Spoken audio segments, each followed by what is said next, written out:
आज आपण बनवणार आहोत खोबऱ्याचे गोड असे लाडू। त्यासाठी लागणारे साहित्य मी इथे 1.5 चमचा तूप घेतलेला आहे। कढईमध्ये तुपाला मेल्ट करून घ्यायचं आहे पातळसं अशा प्रकारे।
किसाला चांगल्या प्रकारे शेक द्यायचा आहे।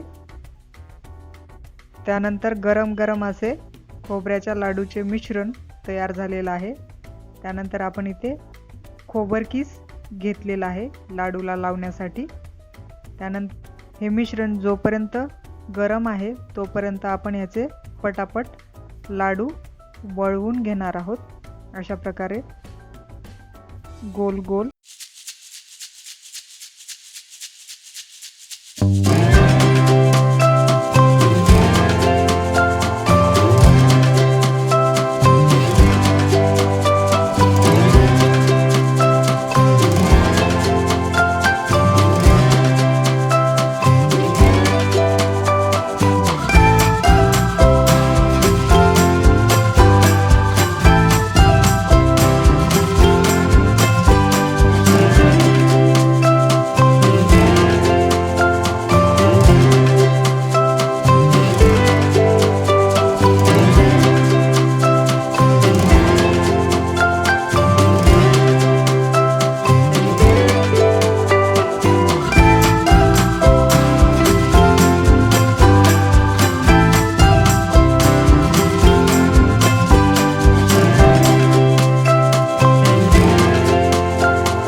मला जर माझा व्हिडिओ आवडला असेल तर धन्यवाद.